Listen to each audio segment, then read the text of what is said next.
I'm Coach Corey Wayne, and this is my video coaching newsletter. And the topic of this newsletter is going to be the awkwardness of rejection.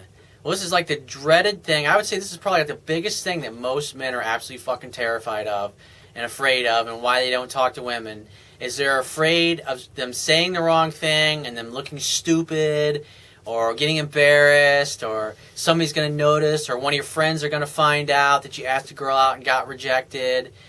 And so a lot of guys, in order to avoid these moments, which most of them have never really experienced because they've never really tried in their lives, when they actually start interacting with women, they find that women don't bite, unless, of course, you like that kind of thing. But women are very nice. They want to just be treated like everybody else. And most guys, they put them on a fucking pedestal like they're better than them, and like, oh, your honey, so I'm not worthy to be in your presence. I mean, everything you see on TV, all the television programs, as soon as a beautiful woman walks in a room, what do all the men do? They all fucking start acting like a bunch of little girls, basically, and not being themselves and being authentic and doing stupid things. And when you watch that kind of shit over and over thousands of times, from the time you're a little boy to the time you're an adult, with the music and the soundtracks and how they emotionally anchor you throughout the programs, you literally think and feel that way about interacting with women. Even though you may have not even had those kind of experiences, you became emotionally anchored to it because that's what you saw on TV. And when you watch TV, just as soon as you turn on a program and you start watching something, literally within a matter of seconds, you're in a trance, just like the same kind of trance that you go into like when you're sitting in a classroom and you're listening to your teacher speak.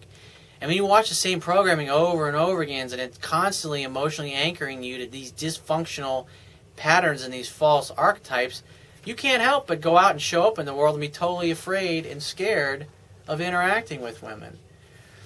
And so I've got this email here. He says, "Hi Corey, I found your video and replies to be incredibly helpful. In part, they've helped me create new insights in therapy. My counselor is female, so it's nice hearing stuff from a guy to balance that out. Out of curiosity, though, I created an online dating profile, the way you suggested. I just cracked a joke basically about a girl's profile that is into modeling. I really didn't care if she wrote back, just curious. She wrote back that heaps of guys are annoying. She gets hundreds of messages, and I was the only one that she replied to that day. So that's pretty sweet. I never even bother usually." See, it's like the thing with human beings are always, the experience of what they fear is always nothing compared to how big the fear itself. In other words, your fear of something is always worse than actually doing what you fear, and that's what you've experienced. This was a guy, if I remember, it's the same guy. He had total social phobia and scared to death to talk to people, and so here he is starting to apply this stuff. He's like, holy shit, it actually works. And I'm thinking, yeah. I've been telling you this for how long? Also, when I see girls from other offices at the university, I've been making myself chat with them. It's really interesting just to see how they react. I did the ask her name without offering yours thing as a test to see, to this one particular girl I liked, and she asked me for mine. And she plays with her hair a lot. Those are all signs of interest, dude. Silly little things that don't mean she definitely likes me, obviously, just interesting to notice. Well, they're indicators of interest. And you got to look at yourself like a detective, or like when you're playing poker, you're looking for tells, signs, and she's given you several of them. The fact that she asked you for your name when you didn't offer yours or you didn't volunteer yours, that communicates interest. When the fact that she's playing with her hair when you're talking to her, and then the only thing to do from that point on, that communicates that she's into you. She's asking you questions about yourself. Just say, hey, I got to run, but I'd definitely like to talk to you, chat with you more. What's your phone number? And you just pull out your phone and look at it, because this is what always happens when you ask women for their phone numbers, right? And she'll give it to you. And you say, awesome, I'll chat with you later.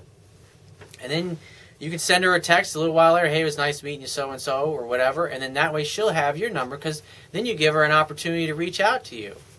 Or I should say the best way to do is when she gives it to you, just say, great, send her a text, and that way she'll say, hey, it's Bob, or it's Sam, or whatever your name is. And then that way she'll have your number, and she can save it. She'll know who you are. Because the other thing that's good about that is when you're doing that right there in the spot, and you just send her a text, now she's got your number, and you're going to, if you wait 2-3 days to text her to ask her out for a date or something like that, then what happens is, potentially if she really likes you, she'll say, hey Bob, it's Charisse from the other day. We met at school, or we met at the mall, or we met in the parking lot of Starbucks, or wherever the hell you met her. And she reaches out to you, it means she's trying to facilitate. In other words, she's communicating to you, hey, I really like you, and I'm hoping you'll arrange a fun-filled romantic opportunity for sex to happen. And make a definite date right there on the spot. He says, I've been chatting to girls I would normally be too intimidated just for the sake of chatting. Really, that's awesome. It's all you got to do. You don't have to worry about asking for phone numbers when you start out, because you just want to see that, hey, these conversation skills work. Can I get a woman to actually talk to me about nothing and mundane shit and make her like me just by doing that? Absolutely. Making sure I look past my initial feelings of bloody hell, she's gorgeous, and just to see what she is like. Besides, it makes being in a small kitchen far less awkward. Yeah, because now you're talking to women, you're realizing, wow, they're actually really friendly, and they'll engage you in a conversation like a normal human being would. What a novel idea. The only thing I would wonder is if I tested more and decided maybe the girl did like me and asked for her number, if I got rejected, that's kind of awkward when I see her around a lot. Anyways, I'll keep practicing, and cheers for the tips. And yeah, I can understand. It's a total fear. Like if it's somebody that you know, or it's a girl you're going to see at school all the time. Oh my God, I asked her out and she rejected me. So what if she points at you even? If she points at you and just go, or go, just fucking around with her. Who cares if she rejected you? I mean, the bottom line is most of the women that you like are not going to like you. And most of the women that you ask out that you like are going to reject you. I mean, that's just the facts of life. But by using these skills and these techniques and these strategies that I teach, you can lower your chances of rejection almost to like 99.99% that chance that she's not going to reject you, because there's so many signs that she is interested in you. And if you go around asking all kinds of women out and not giving a damn whether or not they reject you or they like you or not, then what's going to happen is you're going to realize that some of them actually will. And if just talking to women and asking them out and going through these steps, and then you only ask out women that pass all of these 2 or 3 tests, that, she's playing with her hair. When you say, hey, what's your name? And she says, my name is Janet. And you say, hey, it's nice to meet you, Janet. And you don't volunteer your name. And then if she asks you for yours, that's a sign of interest. If she's touching your arm, that's a sign of interest. If she starts asking you, where do you go to school? Where did you grow up? What do you do for a living? What do you like to do for fun? And when she starts asking those things about you, it communicates even more interest. And so it's really easy to say when that's happening, hey, I'd love to chat with you some more, Janet. You're a pretty awesome chick. What's your number? And you just pull out your phone, and you just type it in, and you say, and then you hit send, and send a text to her saying, hey, Janet, it's Bob. Nice meeting you. I'll chat with you later. Or keep in touch even is even better. Because after 2 or 3 days, if she really liked you, she might start to think, why hasn't he called me? Because most guys always call within like 24 hours to set a date. Or at the very least within 2 days. If you wait 3 or 4 days and she really liked you, she might reach out to you. And if she reaches out to you, then you take that as an opportunity to make a date to meet for drinks. It's the best way to go about it. But you got to practice your skills, and who cares about the awkward moments? I mean, you're going to get rejected, and so what? So what if chicks don't like you? It's her fucking loss. I mean, that's the way you got to look at it, really. It's like you just missed out on the best guy fucking ever. I mean, that's how I think when I meet women. I was like, Jesus Christ, you have no idea what you just missed out on. Unbelievable.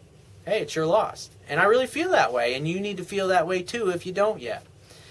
So if you got a question you want to ask me, or a topic you want me to cover in a future video newsletter, go to my website, click the Contact Me tab on the left-hand side of your screen, send me 1 to 2 paragraphs maximum detailing your questions, your situation, your challenges, and you just got to give me 7 days to get back to you with a response, because I get a lot of email from the internet, and I got a lot from my paying phone coaching customers, obviously, and I got to focus on theirs too.